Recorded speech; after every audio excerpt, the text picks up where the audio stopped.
Hi everyone. We are from Group 2 and our group members are Ramya Kunasigaran, Noriana binti Mikael, Nurhiza Hanis binti Rosman, Wong Highway and Jacqueline Susan Anakiri. Today we will be presenting about social judgment theory SJT. What is social judgment theory? The key point of the social judgment theory is that attitude changes is mediated by judgmental processes and effects. This theory of attitude change, developed by Muzaffar Sharif and Karl Hovland and followed by Carlon Sharif, is different from other consistency theories for two reasons. It is, as the name implies, a judgment model which declares that the audience judges a message. A listener specifically judges how the message agrees or disagrees with his or her own attitude. Second, according to social judgment or involvement theory, a listener's involvement in the topic of the persuasive message. That is how important a topic is to a listener. It is important factor in attitude change.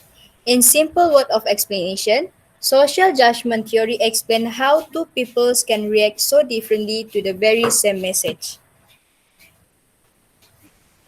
Next, a person's position on an issue is dependent on 1. The person's most preferred position, their anchor point. Second, the person's level of ego involvement with the issue.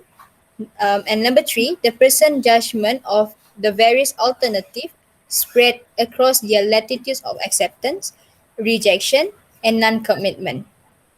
We choose SJT because we as communication students learn about persuasive method. By being able to judge someone or predict one's behavior, we can convince or persuade people into disagreeing or agreeing. I'll pass the time to Ramya. Hi, today I will be explaining about the latitude of acceptance. Latitude of acceptance is when the range of ideas that a person sees as reasonable or worthy of consideration. The latitude of acceptance explains the reasons for an individual's behavior, and the messages in the latitude of acceptance are supposed to be assimilated, which means that the receiver perceives the message to advocate a position that is closer to his or her own than it actually does. For an example, if your course has offered an alternative four subjects and you are now interested in all four of them, all four of these subjects will fall into the latitude of acceptance. I will now pass to Noriana Mikhail. Assalamualaikum and hi. I'm Norena binti Mekail and I'm going to continue the latitude of rejection. The latitude of rejection is the range of ideas that a person sees as unreasonable or objectionable.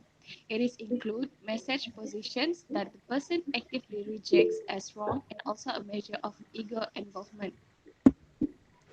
Latitude of rejections of attitude statements or as measured by the method of ordered alternatives is artifactually consummated by the extremity of on position. Differential ego or attitudinal involvement across varying on positions cannot be validly inferred by use of either the latitude of rejection or by the newly introduced measure of the threshold of rejection. Next, the role of ego involvement. The highly ego is involved in an issue have narrow latitude of acceptance and wide latitude of rejection and are more likely to be intolerant to opposing position. If the message falls within person latitude of rejection in which the person ego is involved, they will likely to resist the persuasive message, viewing it as much different to their attitude.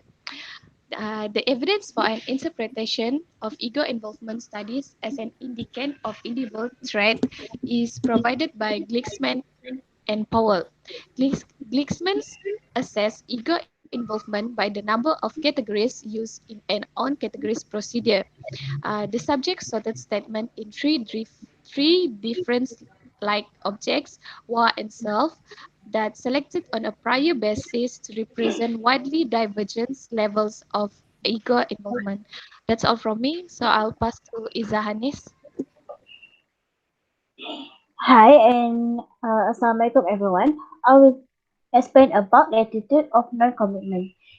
So, latitude of non-commitment is the range of position a person feels neutral or indifferent about it. This is because at the some border point we are no longer accept some position but we don't even reject it.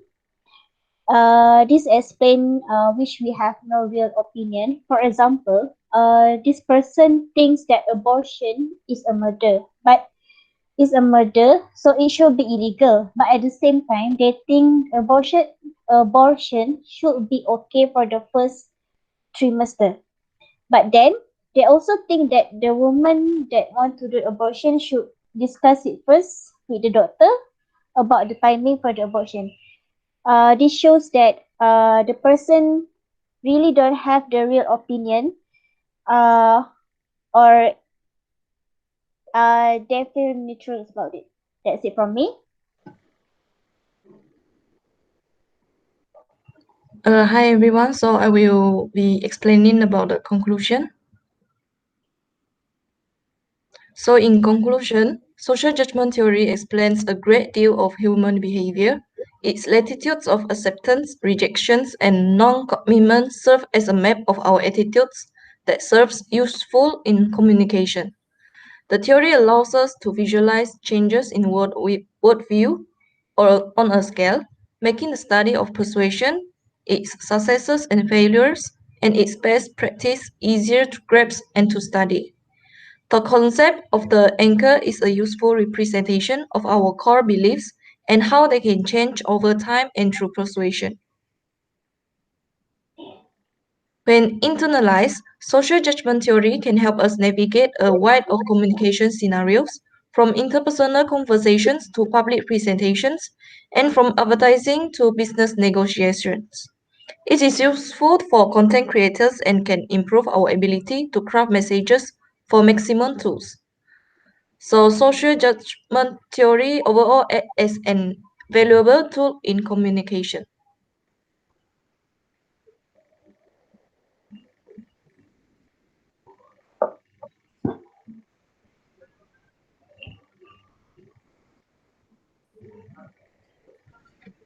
That's all from us. Thank you.